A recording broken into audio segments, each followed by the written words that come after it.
نحمده ونصلي على رسوله الكريم اما بعد فاعوذ بالله من الشيطان الرجيم رب اشرح لي صدري ويسر لي امري واحلل عقدة من لساني يفقهوا قولي ربي يسر ولا تعسر وتمم بالخير دم ذریعہ علاج ہم اس میں سے جادو ہو جانے کے بعد کی جو ریمیڈیز ہیں علاج کے اگر کسی پر جادو ہو جائے تو کیا کرنا چاہیے، تو اس میں سے ہم انشاءاللہ دعا نمبر 8 کریں گے.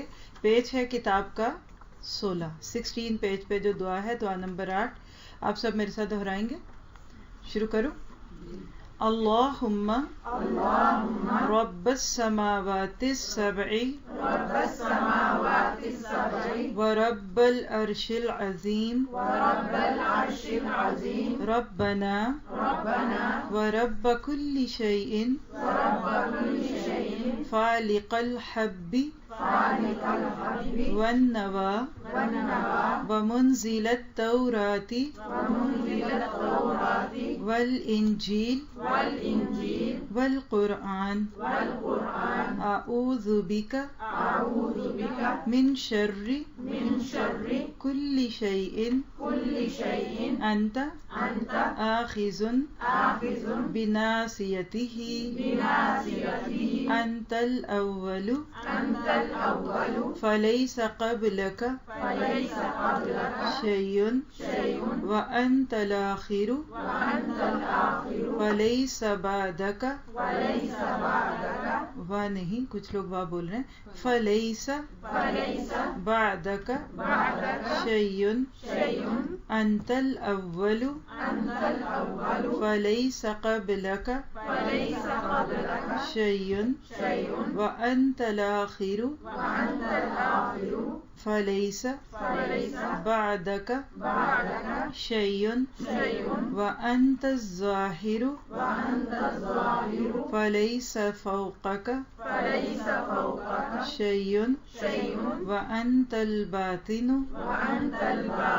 فليس دونك شيء. کتنی خوبصورت دعا ہے. ایسے لگتا ہے کہ ایک انسان اللہ تعالیٰ کی محبت کے گن گا رہا ہے. ترجمہ لکھیے گا ذرا اس کا لفظ بہ لفظ. اللہم اے اللہ، رب السماوات السبع ساتوں آسمانوں کے رب، و اور رب العرش العظیم عرش عظیم کے رب. ربنا اے ہمارے رب، و رب اور رب، کل شیء ہر چیز کے، فالق پھاڑنے والا، الحب دانے کو، والنوى اور گٹھلی کو، ومنزل اور نازل کرنے والا، التوراتی تورات کو، والانجیل اور انجیل کو، والقرآن اور قرآن کو. اعوذ بک میں پناہ میں آتی ہوں تیری، یا میں پناہ مانگتا ہوں تیری، من شر ہر شر سے، کلی تمام، شیء چیزوں کے. اکٹھا پڑھیں گے تو ایک ہی جگہ بھی آپ لکھ سکتے ہیں. من شر کل شیء ہر چیز کے شر سے، انت تو، آخذ پکڑنے والا ہے، بناصیتہ اس کی پیشانی کو. لفظی معنی تو کیا ہے کہ تو اس کی پیشانی کو پکڑنے والا ہے. معنی اس کے ویسے آپ کو میں انشاءاللہ تفصیل میں بتاتی ہوں، لیکن مراد ہے کہ اس کی تقدیر کا مالک ہے. انت تو ہی، الاول اول ہے، فلیس پس نہیں، قبلک تجھ سے پہلے، شیء کوئی چیز، و اور انتل تو ہی، الاخر آخر ہے، فلیس پس نہیں، بعدک